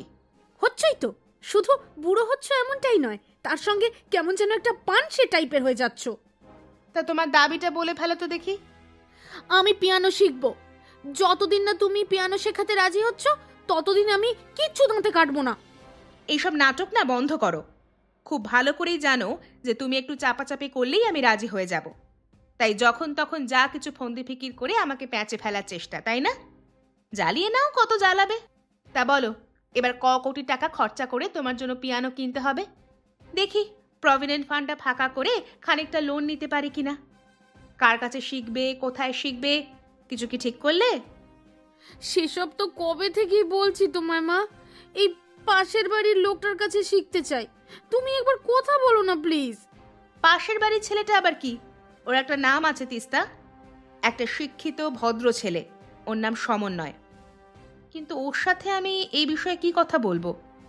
কেন, একজন গার্জিয়ান হিসেবে তুমি কথা বলতে পারো না? তুমি তোমার মেয়েকে পিয়ানো শেখাতে চাও, এটা বলতে পারবে না? আচ্ছা অগত্যা, দেখি কি করা যায়। এবার দয়া করে খেয়ে আমায় উদ্ধার করো। মেয়ের জেদ বজায় রাখতে বাধ্য হয়েই সমন্বয়কে ফোন করেছিলেন সুতপা দেবী। অনুরোধ করেছেন তার মেয়েকে যেন পিয়ানো শেখান। কথা অনুযায়ী রাজিও হয়েছে ছেলেটা। তবে একটা ব্যাপারে অনড় থেকেছে বারবার, আর সেটা হলো সময়ানুবর্তিতা। পাংচুয়ালিটি না থাকলে কোনোভাবেই তিস্তাকে পিয়ানো শেখাতে রাজি নয় সমন্বয়। তাই এই কথা জেনে মনে মনে খানিকটা খুশি হয়েছেন সুতপা দেবী। এই ছেলেটা যদি অন্তত মেয়েটার অভ্যেসটা খানিকটা বদলাতে পারে। ফোন রেখে তিস্তাকে বললেন তিনি, এই যে শোনো, সমন্বয়ের সঙ্গে কথা হলো এইমাত্র। ও তোমার হোয়াটসঅ্যাপ নাম্বারে ওর নিজের মোবাইল নাম্বারটা পাঠিয়ে দিচ্ছে। তোমাকে ফোন করে সময় জেনে নিতে বলেছে। তবে বারবার বলেছে যদি তুমি পাংচুয়াল না হও তাহলে কিন্তু ও শেখাবে না। খামখেয়ালি হলে কিন্তু হবে না, তখন কিন্তু আমার কাছে ঘ্যান ঘ্যান করে কোনো রকম লাভ হবে না। তাই তোমাকে নিজের পাংচুয়ালিটি নিজেকেই মেনটেন করতে হবে। আর হ্যাঁ, এখন আপাতত বলেছে কম দামে একটা সিনথেসাইজারেই কাজ মিটে যাবে। সময় মতো গিয়ে ওর বাড়িতেই প্র্যাকটিস করবে। আর ওখানে গিয়ে এমন কিছু করবে না যাতে আমার মান সম্মানটা নষ্ট হয়। যাবে, একদম ভদ্র হয়ে শিখবে, চলে আসবে, যেন কোনো রকম অভিযোগ তোমার জন্য আমাকে না শুনতে হয়। বাধ্য মেয়ের মতো ঘাড় নাড়ল তিস্তা।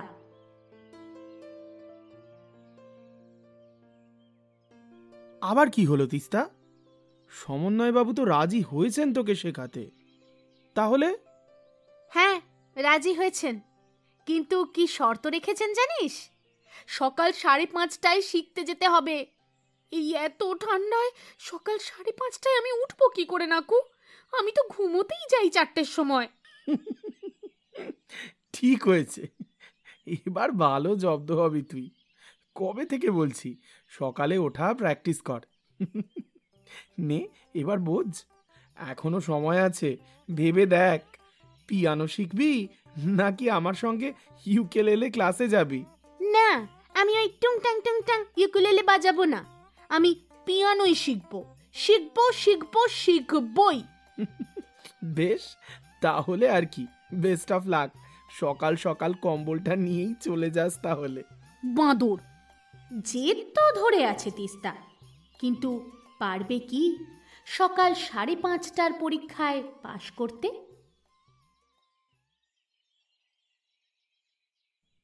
প্রতিশ্রুতি দিলে সেই প্রতিশ্রুতি রাখতে হয়। নিজের কথা এক চুল এদিক ওদিক নড়চড় হতে দিতে কোনো দিনই রাজি নয় সমন্বয়। প্রতিটি কাজের ব্যাপারে নিজে যেমন ডেডিকেটেড, ঠিক তেমনটাই এক্সপেক্ট করে অপর মানুষটাও ডেডিকেশন দেখাবে। তাই তিস্তাকে দেওয়া কথা অনুযায়ী সমন্বয় অপেক্ষা করেছে ভোরবেলা 5:30টা পর্যন্ত। যে মুহূর্তে ঘড়ির কাঁটা 5:35 ছুঁয়েছে, তখনই সেদিনকার মতো তিস্তাকে পিয়ানো শেখানোর জন্য কোনো রকমভাবেই এন্টারটেন করবে না সে কথা মনে মনে ভেবেই নিয়েছে। প্রথম দিনই যার সময় জ্ঞান নেই, সে এমন কনসেন্ট্রেশনের কাজ কি করে করতে পারবে তা নিয়ে অবশ্যই সমন্বয় খানিকটা সন্দিহান তো বটেই। সমন্বয়ের বাড়ির কলিং বেলটা ঠিক 5:35 বেজে উঠল। দরজা খুলল সমন্বয়। এক্সট্রিমলি সরি সমন্বয় বাবু, আমি একটু লেট করে ফেলেছি। আসলে ঠান্ডাটা হঠাৎ এত বেড়ে গেছে, ঘুমিয়ে পড়েছিলাম। অ্যালার্মটা না ঠিক করে শুনতে পাইনি। তবে পাক্কা কথা দিচ্ছি, কাল থেকে আর লেট হবে না। আর তাছাড়া কতই বা লেট হয়েছে বলুন, মাত্র তো 5 মিনিট। ভিতরে আসি। এতক্ষণ পর্যন্ত চুপচাপ দাঁড়িয়ে দাঁড়িয়ে মেয়েটার বকবক শুনে যাচ্ছিল সমন্বয়। মেয়েটা ভিতরে আসার অনুমতি চাওয়ার পরে শান্ত অথচ গুরুগম্ভীর গলায় বলে উঠলেন, ও ওয়েল, এসেছো, বাট এক্সট্রিমলি সরি, আজকের জন্য ক্লাস ডিসলভড। আমার কাছে সময়ানুবর্তিতাটা খুব প্রয়োজনীয় একটা জিনিস। 5টা মিনিট তোমার কাছে কম মনে হতে পারে, কিন্তু 5 মিনিট মানে 300 সেকেন্ডস। প্রতিটি ক্ষেত্রে মানুষের জীবনের প্রতিটা সেকেন্ড খুব ইম্পর্ট্যান্ট অ্যাকর্ডিং টু মি। সেখানে 300টা সেকেন্ড কনসিডার করা it's not a matter of joke. যতদিন না তুমি পাংচুয়াল হয়ে উঠবে, ততদিন পর্যন্ত তোমার কোনোভাবেই সাকসেসফুল হওয়া পসিবল নয়। তাই আজকে আর ক্লাসটা করানো সম্ভব হবে না। Better luck next time. Coming উইকে আজকের দিনেই আবার ভোরবেলায় 5:30টায় চলে এসো যদি পারো, তাহলেই আমি ক্লাসটা নেব। লম্বা চওড়া একটা বক্তৃতা দিয়ে ধুম করে মুখের উপর দরজা বন্ধ করে দিল সমন্বয়। তিস্তার কাছে কিন্তু এই এত লম্বা চওড়া একটা বক্তৃতা ঠিক এক্সপেক্টেড ছিল না, তাই খুব একটা প্রতিউত্তর করার সুযোগ পেল না। মুখের সামনে দরজাটা বন্ধ হয়ে যেতে যেন ঘোর ফিরল। মনে মনে ভাবল, কি আশ্চর্য লোক মাইরি, মাত্র 5 মিনিট লেট, তাতে এতগুলো কথা শুনিয়ে দিল। মাথা খারাপ নাকি? এইটুকু কথা বলেই মেইন গেট থেকে বেরিয়ে কটমট করে একবার সমন্বয়ের বারান্দার দিকটা তাকিয়ে দেখে নিল তিস্তা। সমন্বয় অবশ্য গোটা বিষয়টাই লক্ষ্য করল অলক্ষ্যে। তবে তিস্তাও ছাড়ার পাত্রী নয়। একটা সপ্তাহ অপেক্ষার পর আবারও চলে এলো প্রতীক্ষার ভোর 5:30। আজ একদম দেরি নয়, যে করেই হোক সময়ের মধ্যেই পৌঁছতে হবে। চটপট রেডি হয়ে কাঁটায় কাঁটায় 5:30টায় সমন্বয়দের বাড়ির গেটের সামনে হাজির তিস্তা। কলিং বেল বাজলো, দরজাও খুলল, কিন্তু ততক্ষণে হাতের স্মার্ট ওয়াচে 5:31। কটা বাজে? এই তো জাস্ট। এইটুকু বলেই থমকে গেল তিস্তা। ঘড়ির কাঁটা 5:31 ছুঁয়ে ফেলেছে। আমতা আমতা করে কিছু একটা বলার চেষ্টা করার আগেই সমন্বয় বলল, আজও 1 minute late. No way, better luck next time. আবারও ধুম করে দরজাটা বন্ধ করে দিল মুখের উপরে। তবে এবার প্রতিজ্ঞাবদ্ধ তিস্তা, পরের সপ্তাহে 5:29 ঢুকবে, তবু 5:31 নয়। জানতাম হবে না। ছেড়ে দে, তোর দ্বারা 5:30টায় পৌঁছানো হবে না। অমন করে বলিস না নাকু, আমার যে বড্ড ইচ্ছে। আচ্ছা, সত্যি করে বলবি তিতি, তোর কি পিয়ানো শেখাতে ইন্টারেস্ট, নাকি পিয়ানো যে শেখাবে তার উপর ইন্টারেস্ট? প্রেমে পড়ে গেলি নাকি? এত উতলা হতে কিন্তু তোকে কোনোদিন দেখিনি। ধুর, কি বলিস না, প্রেমে পড়ে যাব? উনি আমার থেকে কত বড় জানিস? এই এত বড়। তারপর কি রাগী, কি গম্ভীর। অমন উচ্ছে মুখর সঙ্গে আমি প্রেম করবই না। মুখে না বললেও মেয়েটার চোখে মুখের যে উজ্জ্বল ভাবটা, তা মৈনাকের চোখ এড়িয়ে গেল না। মনে মনে সমন্বয়কে যে বেশ ভালো লেগে গেছে তিস্তার, তা সবার আগে টের পেয়েছে মৈনাক। আর পাবে নাই বা কেন? ছোট্টবেলার বান্ধবীকে যেও নিজের থেকেও বেশি চেনে, আর বোধহয় ইদানিং নিজের থেকে বেশি ভালোবাসে। দীর্ঘশ্বাস ফেলল মৈনাক, তারপর বলল,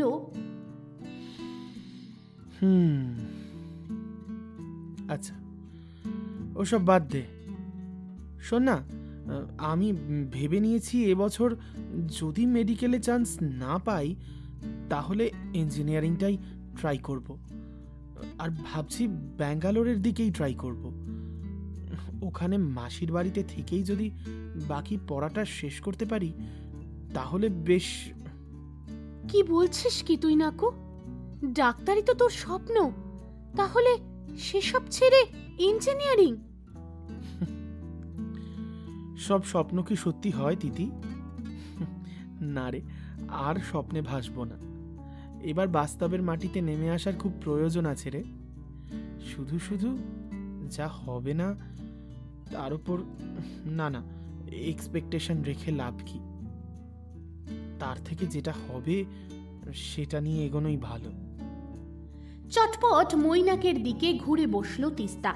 তারপর চট করে ডান হাত দিয়ে মৈনাকের চশমাটা খুলে ফেলল। চোখ রাখলো ওর গাঢ় ব্রাউন চোখের মনির উপর। কি বলছিস কি তুই নাকু? মন খারাপ হয়েছে? কেউ কিছু বলেছে? তুই এইভাবে কেন কথা বলছিস? তোর গলাটা শুনেও কেমন যেন অস্বাভাবিক মনে হচ্ছে। ধুর, আমার আবার কি হবে? কিছু হয়নি। আসলে বাড়িতে বাবা মা বেশ কিছুদিন ধরেই বলে চলেছে, আর জয়েন্ট এন্ট্রান্সের প্রিপারেশনের খরচাটাও তো তুই জানিস। তাই ভাবলাম। আমার কাছে কিছু লুকোচ্ছিস না তো নাকু? তোর কাছ থেকে তো আমি অনেক কিছুই লুকিয়ে রেখেছি তিস্তা। আগে তুই আমার চোখ মুখ দেখে সবকিছু বুঝতে পারতিস, কিন্তু এখন তুই অন্যের কথা ভাবতে ভাবতে এতটাই ব্যস্ত যে তোর নাকুর কথা ভাবার আর সময় নেই। কথাগুলো মনে মনেই বলল মৈনাক। ও জানে আপাতত এই কথাগুলোর অর্থ কিছুই বুঝতে পারবে না তিস্তা। প্রথম ভালোবাসার নেশা যে কতটা মাতাল করে তুলতে পারে তার এক্সপিরিয়েন্স খুব ভালো করেই আছে মৈনাকের। ওর প্রথম ভালোবাসাকে ও হয়তো পাবে না, হারিয়ে ফেলবে খুব তাড়াতাড়ি। তবুও চায় তিস্তা যেন ওর প্রথম ভালোবাসাকে পায়, আর তার জন্য ওকে যদি দূরে চলে যেতে হয় তাই চলে যাবে। কি রে, চুপ করে আছিস কেন? কিছু বল। আর তুই ব্যাঙ্গালোর চলে যাবি মানে? তাহলে আমার এখানে কি হবে? নাকু, আমার তো এখানে কোনো বন্ধু নেই, আমার তো শুধুই তুই। কেন, তুই পিয়ানো শিখবি, গান গাইবি, পড়াশোনা করবি, আবার কি চাই? আর ওই সমন্বয় বাবুর সঙ্গে বন্ধুত্ব করে নিবি, দেখবি খুব ভালো সময় কেটে যাবে। কি যে বলিস না আজে বাজে। সমন্বয়, তাও আবার আমার বন্ধু? নাকের ডগায় রাগ নিয়ে ঘুরে বেড়ায় সব সময়, সে নাকি হবে আমার বেস্ট ফ্রেন্ড। জানিস তো, আমার না মনে হয় লোকটার খুব অহংকার, রূপের অহংকার, দিমাগে মাটিতে পা পড়ে না। আর মনে মনে হাসল মইনা। রয়্যাল এনফিল্ড নিয়ে সমন্বয়ের কথা উঠতেই কত সহজে মৈনাকের কথা ভুলে গেল তিস্তা। এখন এক নাগারে সমন্বয়ের কথাই বলতে থাকলো ও। মাথার ভিতরে এলোমেলো হয়ে আসা চিন্তাগুলোকে পাশে সরিয়ে রেখে মন দিয়ে তিস্তার কথাগুলোই শুনতে শুরু করলো মৈনাক। কে জানে, হয়তো কিছুদিন পরে ওর এই অনর্গল বকবক শুনবে অন্য কেউ।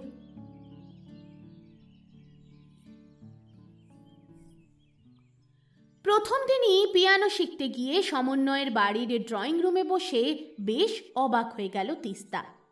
এ যেন এক অন্য জগতে এসে পড়েছে ও। চারিদিকে নানান রকম চেনা অচেনা ইনস্ট্রুমেন্টের ছড়াছড়ি। 20 পয়সার আদলের হেক্সাগোনাল ড্রয়িং রুমের আয়তন অনেক বড়। একদিকে থরে থরে সাজানো রয়েছে নানান রকম দেশ বিদেশের বই, আর সবটাই বড় পরিপাটি করে গুছানো। আর একদিকে রয়েছে পেল্লাই একটা স্টাডি টেবিল। স্টাডি টেবিলের পাশে একটা সুন্দর সোফা, আর তার সামনেই রয়েছে পয়েন্ট অফ অ্যাট্রাকশন, একটা অ্যান্টিক পিয়ানো। এদিক ওদিক মাথা ঘুরিয়ে চারদিকটা একবার দেখে নেওয়ার চেষ্টা করছে তিস্তা। বেশ চঞ্চল হয়ে উঠছে খানিকটা। কৌতূহল প্রশমন না করতে পেরে কয়েকটা ইনস্ট্রুমেন্টে তো একটু হাত বুলিয়ে নিতেও চেষ্টা করেছিল। ঠিক সেই মুহূর্তে সমন্বয় ড্রয়িং রুমে এসে এসব দেখে খানিকটা বিরক্ত বোধ করলো। তারপর বলল, একটু শান্ত হয়ে বসো। যে ইনস্ট্রুমেন্টগুলোতে হাত দিচ্ছ সেগুলো যথেষ্ট দুষ্প্রাপ্য, আর তার সঙ্গে দামিও। কিছু একটা হয়ে গেলে তখন প্রবলেমে পড়ব। না না, আমি তো এমনি একটু দেখছি, আমি কি আর নষ্ট করে দেব নাকি? আনফরচুনেটলি তুমি তো এই ইনস্ট্রুমেন্টগুলো শিখবে না, তাই না? যেটা শিখতে এসেছো, বি ফোকাসড অন ইট। সামান্য মাথা নিচু করে একটু শান্ত হয়ে বসার চেষ্টা করলো তিস্তা। তবে পেটের ভিতরে গুড়গুড় করছে হাজার একটা প্রশ্ন। কৌতূহল চেপে রাখতে না পেরে আবারও ও জিজ্ঞাসা করলো, আচ্ছা, এই সমস্ত ইনস্ট্রুমেন্টগুলো আপনি বাজাতে পারেন? হ্যাঁ পারি। কেন বলো তো? আরে বাস, তাহলে তো আপনি হেভি ট্যালেন্টেড। তাহলে আপনি শুধু শুধু বাড়ির মধ্যে মুখ লুকিয়ে বসে থাকেন কেন? ঠিক বুঝলাম না তোমার কথা। আমার কি করা উচিত? রাস্তাঘাটে গলায় গামছা দিয়ে হারমোনিয়ামটা বেঁধে ঘুরে বেড়ানো উচিত? আরে না না, আমি সে কথা বলিনি। আমি তো দেখেছি আপনি সারাদিন বাড়িতেই থাকেন, আর যদিও বা রাস্তাঘাটে বেরোন তাহলে হুশ করে বাইক নিয়ে চলে যান। মুখে সবসময় একটা কালো কাপড় বেঁধে রাখেন। তাই বলছিলাম আর কি। কোনো কাজ ছাড়া শুধু শুধু রাস্তাঘাটে ঘুরে বেড়ানোর কোনো মানে তো আমি বুঝি না, তাই ঘুরে বেড়াই না, দ্যাটস ইট। আর তাছাড়া তুমি যেটাকে কালো কাপড় বলছো সেটা আসলে মাস্ক, যেটা শারীরিক প্রয়োজনে পরতে হয়। ও আচ্ছা আচ্ছা, আপনি একাই থাকেন? হ্যাঁ, তোমার আপত্তি? না মানে আপনার বাবা বা মা? এই কথাটা বলার পরেই নজরে পড়ল দেওয়ালে টাঙানো এক বয়স্ক ভদ্রমহিলা এবং ভদ্রলোকের ছবি। ছবিতে দেখতে পাওয়া ভদ্রমহিলার মুখের সঙ্গে অবিকল মিল রয়েছে সমন্বয়ের। খুব একটা বুঝতে অসুবিধা হয় না যে ইনি সমন্বয় বাবুর মা। নিজেকে খানিকটা সামলে নিল তিস্তা। তারপর বলল, সরি, আসলে আমি তো জানতাম না কাকু কাকিমা দুজনেই। হ্যাঁ, একটা দুর্ঘটনায় দুজনেই বছর 4 হলো মারা গিয়েছেন। ও আচ্ছা, আপনি নিজেই রান্না বান্না করেন? এবার খানিকটা বিব্রত বোধ করলো সমন্বয়। বলল, হেই লিসেন, তুমি কি জানো তুমি প্রয়োজনের তুলনায় বেশি কথা বলো? You are too much talkative. যে কাজটার জন্য এসেছো সেই কাজটুকুই করো।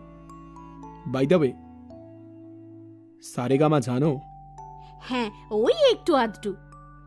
ওয়েল, তাহলে একটু শোনাও দেখি। এ কথা বলেই সোফার এক প্রান্তে নিজের শরীরটা হেলিয়ে দিয়ে সিলিংয়ের দিকে মাথাটা তুলে চোখটা বন্ধ করলো সমন্বয়। আর ইচ্ছা করেই বেতালা বেসুরো হয়ে গান ধরল তিস্তা। সারে গা মা পা। ওর সুর জ্ঞানে খানিকটা হেসে ফেলল সমন্বয়। ব্যাপারটা বেশ তাচ্ছিল্যের ভঙ্গিতেই দেখলেন বোধহয় লোকটা। টলারেট করা যায় না। অগত্যা মুখরা তিস্তা আবারও মুখ খুলল। হাসি পাচ্ছে তাই তো? আপনার হাসি পাচ্ছে? ভাবছেন আমি তো সুর তাল সম্পর্কে কোনো জ্ঞানই রাখি না, তাই আমাকে পিয়ানো শেখানো যায় না, এটাই ভাবছেন নিশ্চয়ই। দাঁড়ান দাঁড়ান বলেই নিজের পছন্দের একটা গান শুরু করলো তিস্তা। দুই হাতে কালির মন্দিরাজে সদাই বাজে, ডাইনে বাঁয়ে দুই হাতে কালির মন্দিরাজে সদাই বাজে, সুপ্তি ছুটে নৃত্য উঠে নিত্য নূতন সংঘাতে, দুই হাতে কালির মন্দিরাজে। আর সেটা শুনেই খানিকটা নড়ে চড়ে বসলো সমন্বয়। বেশ উৎসাহী চোখে বলে উঠল, আরে এক্সেলেন্ট, তুমি তো দারুণ গানটা করেছো। তুমি গানটা নিয়ে কেন সিরিয়াস নাও? তুমি শুধু শুধু এই পিয়ানো শিখতে চাইছো কেন? আমার আপনার বাজানো পিয়ানোর সুরটা খুব ভালো লাগে। আপনি আপনি রোজ রাতে যে সুরটা বাজান সেটাই আমাকে শেখাতে হবে, ব্যাস তাহলেই হবে। খানিকটা তাচ্ছিল্যের হাসি দেখা গেল সমন্বয়ের মুখে। কত বয়স তোমার? জীবনের কতটা দেখেছো তুমি? কতটা সহ্য করতে পারবে? যে সুরটা আমি বাজাই সেটা তোমার কাছে নিতান্তই একটা সরগম ছাড়া আর কিছুই নয় হয়তো, কিন্তু আমার কাছে সেটা আমার সারা জীবনের শিক্ষা। আর সেই শিক্ষাটুকু গ্রহণ করার জন্য যতটা আত্মত্যাগ, আত্মবিশ্লেষণের প্রয়োজন, তা তোমার মতো মেয়ের পক্ষে ইম্পসিবল তিস্তা। আমার মতো মেয়ে মানে? আপনি কি মিন করতে চাইছেন? সারা জীবন মায়ের আঁচলের তলায় বড় হয়েছ, একাকিত্বের কি বোঝো তুমি? বাদ দাও, বাদ দাও, ওসব তুমি বুঝবে না। মোদ্দা কথা, এই সুর আমি তোমায় শেখাতে পারি, তবে তা বাজানোর জন্য যে ফিলটা দরকার সেটা তুমি কোনোদিনই পারবে না। আর আমি মন থেকে চাই সেই পরিস্থিতিতে তোমায় পড়তে না হোক।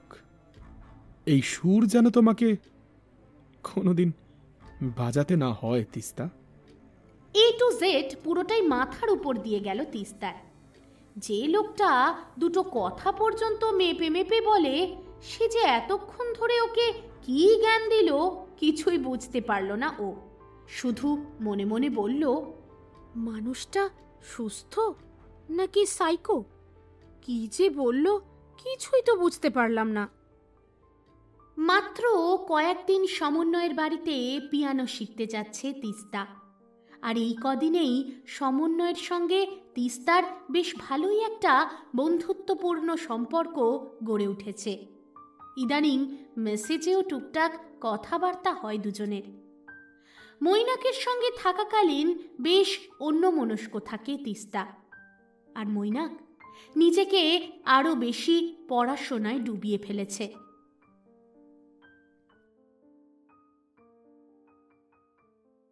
এখন রাত প্রায় 1টা। শহর গভীর ঘুমে আচ্ছন্ন। শুধু বিনিদ্র রাত কাটছে 3 জোড়া চোখের। রুড অ্যারোগেন্ট গোমরামুখ সমন্বয়ের পিয়ানোর সুরে আজ লেগেছে ভালোবাসার ছোঁয়া। বন্ধ চোখে ভাসছে চঞ্চল একটা হাসি মুখ। তবে কি সমন্বয়ের একাকী জীবনের ইতি হতে চলেছে? তবে কি সমন্বয় শেষে আঁকড়ে ধরবে তিস্তাকে? চুপচাপ জানলায় মাথা ঠেকিয়ে তারা ভরা আকাশের দিকে তাকিয়ে বসে আছে তিস্তা। আজকাল দুষ্টুমি করতে আর ভালো লাগে না, বরং সমন্বয়ের আবির্ভাবে ওর জীবনে এসেছে কিছুটা স্থিতি, আর সেই সঙ্গে অনেকটা ডিসিপ্লিন। লম্বা ফর্সা উস্কো খুস্কো চুলের মানুষটার চোখের মায়ায় জড়িয়ে গেছে মেয়েটা। তিস্তার জীবনের প্রথম ভালোবাসা সমন্বয়। ইদানিং অঙ্কের খাতায় বড্ড কাটাকুটি হয় মৈনাকের। কিছুতেই সহজ ক্যালকুলেশনগুলো মেলাতে পারে না। কত তাড়াতাড়ি বদলে গেল তিস্তা। আজকাল সেই দুষ্টু মেয়েটাকে বড্ড মিস করে মৈনাক। ডিসিপ্লিন, ম্যাচুরিটি, সিরিয়াসনেস, কোনো শব্দটাই তিস্তার সঙ্গে তো যায় না। হারিয়ে গেছে সেই উচ্ছল ঝর্ণার মতো মেয়েটা। হারিয়ে গেছে মৈনাকের তিতি। টপ টপ করে 2 ফোঁটা নোনা জল ঝরে পড়ল খাতার উপর। কি বন্ধুরা, জানতে ইচ্ছে করছে তো সমন্বয়, তিস্তা আর মৈনাকের ভবিষ্যৎ?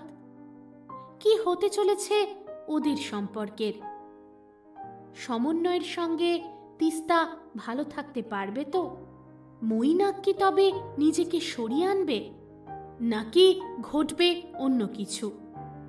জানতে হলে শুনতে হবে যদি প্রেম দিলে না প্রাণে পর্ব 2। কবে? আগামী মঙ্গলবার ঠিক দুপুর 3:30। ততক্ষণ ভালোবাসার মরশুমের সঙ্গে থাকুন, শুনতে থাকুন ভালোবাসার গল্প। যদি প্রেম দিলে না প্রাণে, এই গল্পটির প্রথম পর্ব আজ এ পর্যন্তই। আগামী মঙ্গলবার ঠিক দুপুর 3:30 সময় এই গল্পের দ্বিতীয় পর্ব নিয়ে দেখা হবে তোমাদের সঙ্গে। তবে যেতে যেতে যে কটা কথা প্রতিদিন বলে চলে যাই, আজও তার অন্যথা করব না। যদি ভালো লাগে আজকের গল্প, তাহলে অবশ্যই আশা করব একটা লাইক এবং কমেন্ট তোমরা নিশ্চয়ই করবে। আর যদি তোমরা আমাদের চ্যানেলে নতুন হও আর আমাদের চ্যানেলের গল্প তোমাদের ভালো লেগে থাকে, তাহলে অবশ্যই একটা লাইক কমেন্টের পাশাপাশি সাবস্ক্রাইব করতে কিন্তু ভুলো না। এবার চলে আসি গত পর্বে যে 10 জন সঠিক উত্তরদাতা সঠিক উত্তর দিয়েছিলে তাদের নাম ঘোষণায়। তারা হলে পৃথা ঘোষ, অদিতি মণ্ডল, সঞ্চারী নায়েক, সোমা সামন্ত, উজ্জ্বল, শান্তনু বর্মন, জিনিয়া ভট্টাচার্য, অঞ্জনা গারু, মানসী, মোহিনী ভট্টাচার্য, সৌগত মাঝি, ঈশানী ঘোষ সহ অনেকেই। আর দেরি না করে চলে আসি আজকের পর্বের প্রশ্নে। আজকের প্রশ্ন হল, মৈনাকের মাসির বাড়ি কোথায়? যদি গল্পটা মন দিয়ে শোনা হয়ে থাকে তাহলে এ প্রশ্নের উত্তর মোটেই শক্ত নয়। চটপট টাইপ করে ফেলো সঠিক উত্তর। প্রতি পর্বের মতো আগামী পর্বেও যে 10 জন প্রথম সঠিক উত্তরদাতা সঠিক উত্তর দেবে তাদের নাম ঘোষণা করব আমি। আজ এ পর্যন্তই। কথা হচ্ছে আগামী শুক্রবার রাত্রি 8টা এবং তারপর আবার আগামী মঙ্গলবার দুপুর 3:30। ততক্ষণ ভালো থেকো সকলে, ভালোবাসার মরশুমের সঙ্গে থেকো।